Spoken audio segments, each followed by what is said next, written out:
નમસ્તે મિત્રો, હું છું નવરંગ સાયન અને સ્વાગત છે આપનું આઈ ગુજરાતના અમેરિકા સ્પેશિયલ ન્યૂઝ બુલેટિનમાં. મંગળવાર જૂન 30ના સમાચારોમાં જોઈશું બર્થ રાઇટ સિટીઝનશિપ પર અમેરિકાની સુપ્રીમ કોર્ટના અપેક્ષિત ફાઇનલ જજમેન્ટ અંગેની અપડેટ્સ. જાણીશું યુએસમાં ક્યાં કન્વિનિયન્સ સ્ટોર ચલાવતા ગુજરાતીને તેના સ્ટોરમાંથી જ આઈસના એજન્ટ્સ અરેસ્ટ કરીને લઈ ગયા, અને છેલ્લે 15 વર્ષ સુધી અમેરિકામાં સિનિયર લેવલની જોબ કર્યા બાદ કેમ એક ઇન્ડિયનને આખરે હાર માની ઇન્ડિયા પાછા આવી જવું પડ્યું તેની વાત.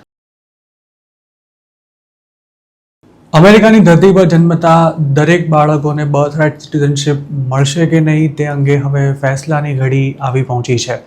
યુએસમાં રહેતા લાખો અનડોક્યુમેન્ટેડ ઇમિગ્રન્ટ્સ પણ તેની અંતરશ્વાસે રાહ જોઈ રહ્યા છે. જો આ ફેસલો ટ્રમ્પ એડમિનિસ્ટ્રેશનની તરફેણમાં આવ્યો તો તેને ટ્રમ્પની મોટી જીત ગણવામાં આવશે, અને જો સુપ્રીમનો ચુકાદો સરકારની વિરુદ્ધમાં અપાયો તો અનડોક્યુમેન્ટેડ ઇમિગ્રન્ટ્સ માટે તે સૌથી મોટી રાહત સાબિત થશે. અમેરિકાની સુપ્રીમ કોર્ટ આ મેટરમાં મહત્વનું જજમેન્ટ આપવાની બસ હવે તૈયારીમાં જ છે. જૂન 30 મંગળવારના દિવસે સર્વોચ્ચ અદાલત આ કેસમાં પોતાનું ફાઇનલ જજમેન્ટ આપી શકે છે. આ મામલો સુપ્રીમ કોર્ટમાં પહોંચ્યો તે પહેલાં ફેડરલ કોર્ટ અને પછી અપીલ્સ કોર્ટે પણ સરકારની વિરુદ્ધમાં ચુકાદા આપ્યા હતા. જેના કારણે બર્થ રાઇટ સિટીઝનશિપ હાલ પણ તેના મૂળ સ્વરૂપે યથાવત છે. બર્થ રાઇટ સિટીઝનશિપને સમાપ્ત કરવી તે ટ્રમ્પની ઇમિગ્રેશન પોલિસીની ટોપ પ્રાયોરિટીઝમાંની એક છે. તેને લાગુ કરવા માટે ટ્રમ્પ છેલ્લા 1.5 વર્ષથી મથી રહ્યા છે. આમ તો તેમણે સેકન્ડ ટર્મની શરૂઆત કરી તેના પહેલા દિવસે જ બર્થ રાઇટ સિટીઝનશિપ પર રોક લગાવતા એક્ઝિક્યુટિવ ઓર્ડર પર સાઇન કરી હતી, પણ કોર્ટે તેનો અમલ નહોતો થવા દીધો. યુએસની સુપ્રીમ કોર્ટે તાજેતરમાં જ ઇમિગ્રેશનને લગતા કેસમાં ટ્રમ્પની તરફેણમાં ચુકાદા આપ્યા બાદ હવે બર્થ રાઇટ સિટીઝનશિપનું શું થાય છે તેના પર સૌ કોઈની નજર ટકેલી છે.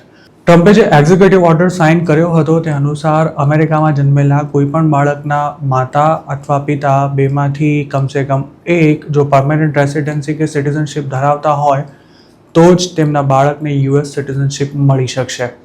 જ્યારે હાલનો કાયદો આવા કોઈ ભેદભાવ વિના અમેરિકામાં જન્મતા દરેક બાળકને દેશની સિટીઝનશિપ પ્રદાન કરે છે.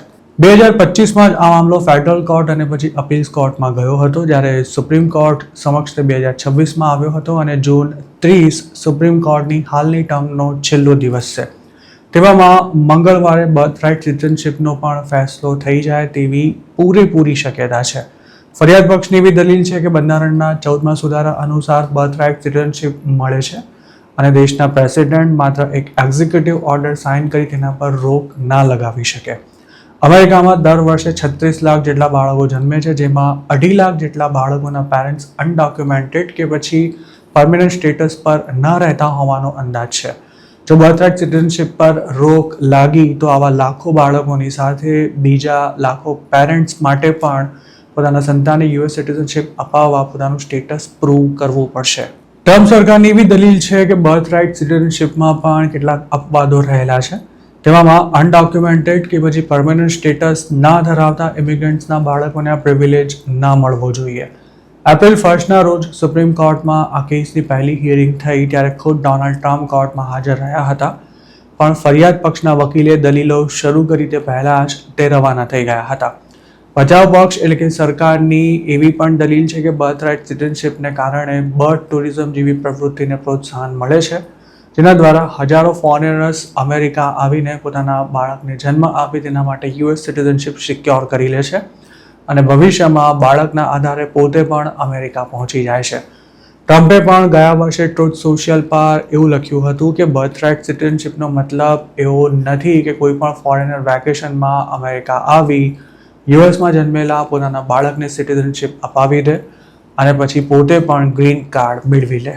જૂન 2026માં જ ટ્રમ્પને સુપ્રીમ કોર્ટમાંથી 2 મહત્વની જીત મળી છે, જેમાં હ્યુમેનિટેરિયન પેરોલ પર યુએસમાં રહેતા લાખો હેઇટિયન અને સિરિયન ઇમિગ્રન્ટ્સનું સ્ટેટસ રદ કરી દેવાની સરકારને છૂટ અપાઈ છે, તેમજ મેક્સિકો બોર્ડર પર અસાયલમ માંગતા લોકોને યુએસમાં એન્ટ્રી આપવાને બદલે ત્યાંથી જ પાછા મોકલી દેવાની પણ સુપ્રીમ કોર્ટે સરકારને સત્તા આપી દીધી છે. આ સિવાય અમેરિકાની અંદરથી જે અનડોક્યુમેન્ટેડ ઇમિગ્રન્ટ્સ અરેસ્ટ થઈ રહ્યા છે તેમનો ડિપોર્ટેશનનો કેસ પૂરો ન થાય ત્યાં સુધી તેમને જેલમાંથી છોડવામાં ન આવે તે મેટર પર પણ અપીલ્સ કોર્ટમાં હિયરિંગ શરૂ થઈ છે. જોકે બર્થ રાઇટ સિટીઝનશિપ આ બધા જ કરતાં મહત્વનો મુદ્દો છે, જેમાં ટ્રમ્પને જીત મળવી જરા પણ આસાન નથી લાગી રહી. એપ્રિલ 1ના રોજ આ કેસની પહેલી હિયરિંગ થઈ ત્યારે સુપ્રીમ કોર્ટ સરકારી વકીલ દ્વારા કરવામાં આવેલી દલીલોથી ખાસ પ્રભાવિત નહોતી થઈ તેવું પણ કેટલાક રિપોર્ટ્સમાં જણાવાયું હતું. અમેરિકામાં રહેતા લાખો ડોક્યુમેન્ટેડ ઇન્ડિયન ઇમિગ્રન્ટ્સે પણ બર્થરાઇટ સિટીઝનશીપનો બેનિફિટ મેળવ્યો છે. આ ઉપરાંત સ્ટુડન્ટ કે પછી H1B પર અમેરિકામાં રહેતા હોય તેમના યુએસમાં જન્મેલા સંતાનો પણ અમેરિકન સિટીઝન છે. જો સુપ્રીમ કોર્ટે ટ્રમ્પના એક્ઝિક્યુટિવ ઓર્ડરને મંજૂર રાખ્યો તો લાખો અનડોક્યુમેન્ટેડ ઇમિગ્રન્ટ્સ પર તેની સીધી અસર થશે. જોકે મહત્વની વાત એ પણ છે કે 2026માં જ ટેરિફ બાબતે પ્રેસિડેન્ટને મળેલી સત્તાની મર્યાદાનો હવાલો આપી અલગ અલગ દેશો પર નાખવામાં આવેલા ટેરિફને સુપ્રીમ કોર્ટ દ્વારા ગેરકાયદે ઠેરવવામાં આવ્યા હતા. તેવું જ કંઈક બર્થરાઇટ સિટીઝનશીપના કેસમાં થશે કે નહીં તે ગણતરીના કલાકોમાં જ ક્લિયર થઈ જવાનું છે. અમેરિકાના મેઇન સ્ટેટમાં સ્ટોર ચલાવતા ધવલ કાળીદાસ પટેલ નામના એક ગુજરાતી યુવકની આઈસ દ્વારા ધરપકડ કરવામાં આવી છે. લોકલ મીડિયા રિપોર્ટ્સ અનુસાર શનિવારના રોજ ધવલ પટેલને અરેસ્ટ કરવામાં આવ્યા હતા. તેમનો વોલેસ માર્કેટ નામનો સ્ટોર ફ્રેન્ડશિપ નામના ટાઉનમાં હાર્બર રોડ પર આવેલો છે. ધવલ પટેલ અને તેમના પત્ની આ સ્ટોર ચલાવતા હતા અને તેમના પત્નીએ મીડિયા સાથે વાત કરતા એવું જણાવ્યું હતું કે ધવલ પટેલની સ્ટોરના કેશ રજિસ્ટર પરથી જ ધરપકડ કરવામાં આવી હતી. એજન્ટ્સ તેમને હથકડી પહેરાવીને લઈ ગયા હતા અને તેમને કેમ અરેસ્ટ કરવામાં આવી રહ્યા છે તેનું કોઈ કારણ પણ નહોતું આપવામાં આવ્યું. Greater Boston legal સર્વિસીસના attorney ઓડ્રી Richardson દ્વારા આ મામલે ફેડરલ કોર્ટમાં હેબિયસ કોર્પસ મોશન ફાઇલ કરવામાં આવ્યો છે. મતલબ કે આઈસે ધવલ પટેલને રૂબરૂ કોર્ટમાં હાજર કરવાના રહેશે. મેસેચ્યુસેટ્સના ફેડરલ જજ ઇન્દિરા તલવાણીએ ધવલ પટેલની ધરપકડના ગણતરીના કલાકોમાં જ ઇમરજન્સી ઓર્ડર ઇસ્યુ કરતા આઈસ તેમને બીજા કોઈ સ્ટેટની જેલમાં ટ્રાન્સફર નહીં કરી શકે. ધવલ પટેલને હાલ મેસેચ્યુસેટ્સની પ્લેમાઉથ જેલમાં રાખવામાં આવ્યા છે. તેમના વકીલે કોર્ટમાં જે પિટિશન ફાઇલ કરી છે તેમાં એવો દાવો કરવામાં આવ્યો છે કે ધવલ પટેલને ગેરકાયદે રીતે કસ્ટડીમાં રાખવામાં આવ્યા છે. તેમના કેસમાં હિયરિંગની કોઈ તારીખ નક્કી કરવામાં નથી આવી. જોકે ફેડરલ ગવર્મેન્ટે પોતાનો જવાબ જુલાઈ 6 સુધીમાં ફાઇલ કરવાનો રહેશે. આ મામલે ફરિયાદ પક્ષના વકીલે પોતાના એક નિવેદનમાં એવું જણાવ્યું છે કે ફેમિલીને સપોર્ટ કરવા માટે મહેનત કરતા લોકોને આઈસ દ્વારા ઇલીગલી અરેસ્ટ કરી તેમને જેલમાં પૂરી રાખવામાં આવે છે. તેમનું એવું પણ કહેવું હતું કે ધવલ પટેલના સંતાનનો જન્મ અમેરિકામાં જ થયો છે. ધવલ પટેલની જે સ્ટોર પરથી ધરપકડ કરવામાં આવી તે સ્ટોરને તેઓ 2024થી ચલાવી રહ્યા હતા. તેમના એટર્નીનો દાવો છે કે સ્ટોર પર આવેલા એજન્ટ્સે શરૂઆતમાં તો પોતાની ઓળખ પણ નહોતી આપી. ધવલ પટેલને અરેસ્ટ કરીને ક્યાં લઈ જવાઈ રહ્યા છે તે જણાવવાનો પણ એજન્ટ્સે ઇનકાર કરી દીધો હતો. પરંતુ સ્કારબરો પહોંચ્યા બાદ તેમને એક ફોન કોલ કરવાની પરમિશન અપાઈ હતી.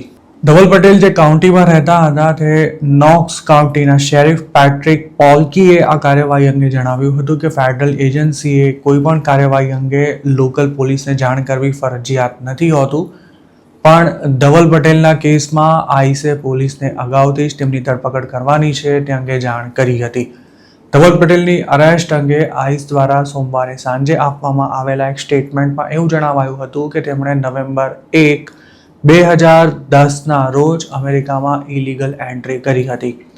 તે સમયે બોર્ડર પેટ્રોલ દ્વારા તેમની ધરપકડ પણ કરવામાં આવી હતી અને માર્ચ 18, 2011ના રોજ તેમને રિલીઝ કરી દેવાયા હતા.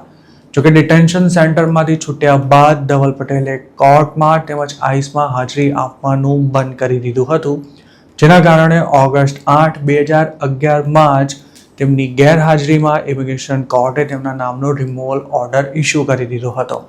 આઈસ દ્વારા એવું પણ જણાવાયું છે કે ધવલ પટેલને ડિપોર્ટ કરવામાં નહીં આવે ત્યાં સુધી તેઓ કસ્ટડીમાં જ રહેશે. ધવલ પટેલ તરફથી ભલે ફેડરલ કોર્ટમાં હેબિયસ કોર્પસ ફાઇલ કરવામાં આવી હોય પણ હાલ તુરંત તેમનું જેલમાંથી છૂટવું જરા પણ આસાન નથી રહેવાનું. આઈસનો દાવો છે કે ધવલ પટેલના નામનો રિમૂવલ ઓર્ડર છે 2011માં જ ઇસ્યુ થઈ ચૂક્યો હોવા છતાં પણ તેમણે અમેરિકા નથી છોડ્યું. તેવામાં હવે કોર્ટમાંથી રાહત મેળવવી તેમના માટે હાલ ખૂબ જ મુશ્કેલ લાગી રહ્યું છે. મહત્વની વાત એ છે કે જો ધવલ પટેલ ઇલીગલ ઇમિગ્રન્ટ હોય તો તેમના પત્ની પણ કોઈ સ્ટેટસ વિના યુએસમાં રહેતા હશે તેવી પૂરી શક્યતા છે. આઈસના એજન્ટ્સે ધવલ પટેલની ધરપકડ કરી ત્યારે તેઓ તેમની પત્નીના પણ પેપર્સ માંગી શક્યા હોત પણ તેમણે આવું કંઈ કર્યું હતું કે કેમ તેની કોઈ ચોક્કસ વિગતો નથી મળી શકી. જોકે ફેમિલીના તમામ લોકોને પકડવાને બદલે આઈસવાળા મોટાભાગે ફેમિલીના મુખ્ય મેમ્બરને પકડી તેને ડિપોર્ટ કરી દેતા હોય છે, જેથી બાકીના લોકોએ પણ અમેરિકા છોડવાની ફરજ પડે છે. ફાઇનલ રિમૂવલ ઓર્ડર ઇસ્યુ થયા બાદ પણ અમેરિકા ના છોડ્યું હોય તેવા ગુજરાતીઓની સંખ્યા હજારોમાં થાય છે અને આ આંકડો સતત વધી રહ્યો છે. ધવલ પટેલના જ કેસની વાત કરીએ તો તેમના ઇલીગલ યુએસ પહોંચ્યાના માત્ર 10 જ મહિનામાં તેમનો ફાઇનલ રિમૂવલ ઓર્ડર ઇસ્યુ થઈ ગયો હતો. ધવલ જેવા કેટલાય ગુજરાતીઓએ અમેરિકા પહોંચ્યા બાદ ના તો ઇમિગ્રેશન કોર્ટમાં ગયા છે કે ન તો તેમણે આઈસમાં ક્યારેય હાજરી પુરાવી છે. આવા જેટલા પણ લોકોના વર્ષો પહેલાં રિમૂવલ ઓર્ડર ઇસ્યુ થયા છે તેમાંના ઘણા લોકોના સંતાનો યુએસ સિટીઝન છે, પરંતુ તેમના પોતાના માટે કોઈ લીગલ સ્ટેટસ મેળવવું હવે લગભગ અશક્ય બની ગયું છે. આવા તમામ લોકો હાલ આઈસના રડાર પર છે અને ગમે ત્યારે તેમની ધરપકડ થઈ શકે છે.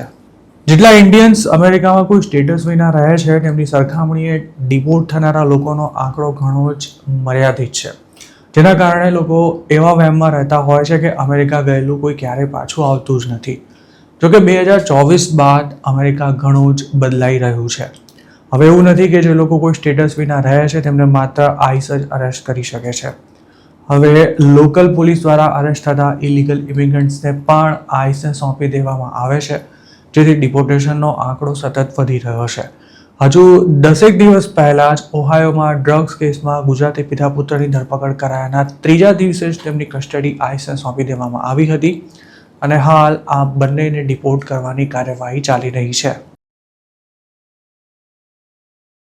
અમેરિકામાં 15 વર્ષ લાંબી કરિયર દરમિયાન સારી સેલરી અને સારી જોબની સાથે સાથે બીજી તમામ સવલતો મળી રહી હોય તો સ્વાભાવિક છે કે અમેરિકામાં રહેતો કોઈ પણ ઇન્ડિયન હોમ કન્ટ્રીમાં પાછા આવવાનો વિચાર સુદ્ધા ના કરે.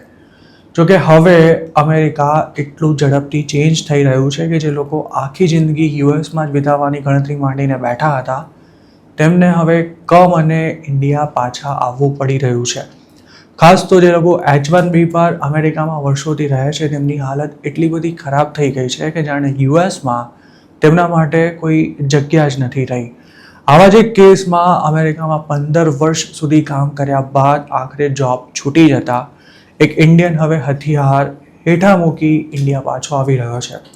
તેણે શેર કરેલો અનુભવ એ વાતની વધુ એક સાબિતી આપી રહ્યો છે કે કેમ હવે લાખો ટેલેન્ટેડ ઇન્ડિયન્સ માટે અમેરિકન ડ્રીમ સમાપ્ત થઈ ચૂક્યું છે. H1B પર અમેરિકામાં જોબ કરતા આ શખ્સને લે ઓફ મળ્યા બાદ નવી જોબ શોધવા માટે તેની પાસે માત્ર 60 દિવસનો સમય હતો. આ દરમિયાન તેણે પોતાનાથી થાય તેટલા પ્રયત્નો કરી ક્યાંક સેટ થવાના પ્રયાસ કર્યા, ઇન્ટરવ્યૂના અનેક રાઉન્ડ્સ પણ તેણે ક્લિયર કર્યા, પણ આ તમામ કવાયતનું કોઈ જ પરિણામ ના આવતા હવે તે હારી થાકીને પોતાના દેશ પાછો આવી રહ્યો છે. રેડિટ પર લખેલી એક પોસ્ટમાં તેણે જણાવ્યું છે કે ઇન્ડિયા પાછા આવવાનું નક્કી થઈ જતા હવે તે એક રીતે કહીએ તો શાંતિ અનુભવી રહ્યો છે. તેનું એમ પણ કહેવું છે કે ટેકનોલોજીના સેક્ટરમાં સિનિયર મેનેજરની જોબ શોધવી હવે અતિશય મુશ્કેલ છે અને તેના માટે 15 વર્ષનો અનુભવ પણ નકામો સાબિત થયો છે. આ ઇન્ડિયને એ વાતનો પણ સ્વીકાર કર્યો છે કે ઇન્ડિયામાં પણ તેના માટે જોબ શોધવાનું આસાન નથી રહેવાનું, પણ ત્યાં કમસે કમ એટલી શાંતિ ચોક્કસ છે કે પોતાનું ઘર છે અને 2-4 વર્ષ સુધી ચાલે તેટલા પૈસા પણ છે. કરિયરના સૌથી મહત્વના વર્ષો અમેરિકામાં કાઢ્યા બાદ હવે આ ઇન્ડિયનને હોમ કન્ટ્રીમાં નવેસરથી શરૂઆત કરવાની છે. તેને કદાચ એ વાતનો કોન્ફિડન્સ છે કે ઇન્ડિયામાં મે બી અમેરિકા જેટલી સ્ટ્રગલ નહીં કરવી પડે, પણ વાસ્તવિકતા શું છે તે તો ઇન્ડિયામાં આવીને જ ખબર પડશે. તેની પોસ્ટ પર એક યુઝરે એવી કમેન્ટ કરી હતી કે સિનિયર મેનેજરની પોસ્ટનો આગ્રહ રાખવાને બદલે જો જુનિયર લેવલની જોબ શોધવા માટે પ્રયાસ કર્યા હોત તો કદાચ અમેરિકામાં મેળ પડી ગયો હોત. જોકે તેના જવાબમાં પોસ્ટ લખનારે એવું કહ્યું હતું કે અમેરિકાની સાથે સાથે હવે ટેકનોલોજીની દુનિયા પણ ખૂબ જ બદલાઈ ચૂકી છે. હાલનો સમય જોબ શોધવા માટેનો સૌથી ખરાબ સમય છે અને 40 વર્ષની ઉંમર ઉપરાંત મેનેજર તરીકે 10 વર્ષનો અનુભવ હોવા છતાં પણ જુનિયર લેવલની જોબ આપવા માટે કોઈ તૈયાર નથી. ઇન્ડિયા પાછા આવવાનું નક્કી કરતા પહેલાં આ શખ્સે અમેરિકાની ટોપ કંપનીઝમાં પણ ઇન્ટરવ્યૂ આપ્યા હતા, પણ હવે તેનામાં ફરી ઇન્ટરવ્યૂના મલ્ટિપલ રાઉન્ડ્સ ફેસ કરવાની એનર્જી નથી બચી. 15 વર્ષ બાદ યુએસથી પાછા આવી રહેલા આ શખ્સની જેમ જેટલા પણ લોકોને અમેરિકા છોડવાની ફરજ પડી છે તેમાંના ઘણાએ રેડિટ સહિતના સોશિયલ મીડિયા પ્લેટફોર્મ્સ પર પોતાના અનુભવ શેર કર્યા છે. આ તમામ લોકોની પોસ્ટમાં સૌથી કોમન વાત એ હતી કે તેમની પાસે સારો એક્સપિરિયન્સ હોવા છતાં પણ અમેરિકામાં તેમની કરિયર અણધાર્યા સંજોગોમાં પૂરી થઈ ગઈ હતી.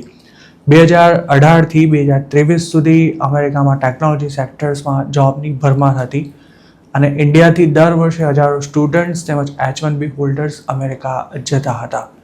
જોકે એઆઈને કારણે 2025થી જોબ માર્કેટમાં એક પછી એક અણધાર્યા ફેરફાર થઈ રહ્યા હોવાથી ફ્રેશર્સની સાથે સાથે અનુભવી લોકો માટે પણ જોબ શોધવું ખૂબ જ મુશ્કેલ બની ગયું છે. એક જોબ છૂટી ગયા બાદ બીજી નોકરી શોધવામાં 6 મહિનાથી પણ વધુનો સમય લાગી ગયો હોય તેવા લોકોની સંખ્યા સતત વધી રહી છે અને H1B વાળા પાસે તો 2 મહિનામાં જ બોરિયા બિસ્તર ભરીને અમેરિકાને ટાટા બાય બાય કહી દેવા સિવાય બીજો કોઈ વિકલ્પ નથી હોતો. આવા કેટલા લોકોએ છેલ્લા 1.5 વર્ષમાં જોબ ગુમાવ્યા બાદ અમેરિકા છોડ્યું તેનો કોઈ આંકડો પણ આપણી પાસે નથી. 2001માં .comનો ફુગ્ગો ફૂટ્યો ત્યારે અમેરિકામાં આવી જ હાલત થઈ હતી. તે વખતે પણ લોકો નોકરીઓ માટે ફાંફા મારતા થઈ ગયા હતા અને તેના થોડા જ વર્ષોમાં 2008ની મંદી આવી ગઈ હતી. તે વખતે પણ લાખો જોબ સિકર્સ હિંમત હારી ગયા હતા. જોકે આ બંને ક્રાઇસિસ બાદ પણ અમેરિકાની ઇકોનોમી ફરી બેઠી થઈ હતી, પણ તેમાં થોડો સમય ચોક્કસ લાગ્યો હતો. પણ હવે ચેલેન્જ એ છે કે એઆઈની સાથે સાથે અમેરિકાની ઇમિગ્રેશન પોલિસીમાં થયેલા ફેરફારને લીધે ફોરેન વર્કર સામેના પડકારો સતત વધી રહ્યા છે. 2001ના .com બબલ બસ્ટ કે પછી 2008ની મંદી વખતે એઆઈ અને ઓટોમેશનને કારણે કોઈને જોબ ગુમાવવાનો ખતરો નહોતો, પણ હવે માણસોનું કામ એઆઈ કે પછી રોબોટ્સથી થઈ રહ્યું છે અને દિવસે ને દિવસે આ ટેકનોલોજી વધુને વધુ એડવાન્સ બની રહી હોવાથી જોબ્સ પર તેની સીધી અસર જોવા મળશે, જેમાંથી અમેરિકાની સાથે સાથે ઇન્ડિયા પણ બાકાત નથી રહી શકવાનું. જો આપ પણ ઇન્ડિયામાં કે પછી અમેરિકામાં કે પછી બીજા કોઈ પણ દેશમાં જોબ કરતા હો તો હવે ગમે તેવી કપરી પરિસ્થિતિનો સામનો કરવા માટે તૈયાર રહેવું પડશે. ઇમરજન્સી ફંડ મેન્ટેન કરવું પડશે, વધારાના ખર્ચા પર કાપ મૂકવો પડશે અને ભવિષ્યની જરૂરિયાતને ધ્યાનમાં રાખી બચત પણ કરવી પડશે. હાલ જે જોબ ક્રાઇસિસ જોવા મળી રહી છે અને એઆઈને કારણે લોકોને નોકરીઓ ગુમાવવી પડી રહી છે તે અંગે આપનું શું માનવું છે તેમને કમેન્ટમાં ચોક્કસ જણાવજો.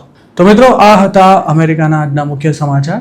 આપને જો મારી રજૂઆત પસંદ આવી હોય તો આ વિડીયોને લાઇક અને શેર કરવાનું તેમજ આઈ એમ ગુજરાતની યુટ્યુબ ચેનલને સબસ્ક્રાઇબ કરવાનું ભૂલશો નહીં, કારણ કે માત્ર આ ચેનલ પર આપને મળશે અમેરિકામાં રહેતા ગુજરાતીઓ માટેના તમામ મહત્વના સમાચાર અને તે પણ આપની પોતાની ભાષામાં. આપ જો મારી સાથે કોઈ ટિપ શેર કરવા માંગતા હો તો હાલ સ્ક્રીન પર દેખાયેલા વોટ્સઅપ નંબર પર પણ અમારો સંપર્ક કરી શકો છો. આપની ઓળખ ગુપ્ત રાખવામાં આવશે.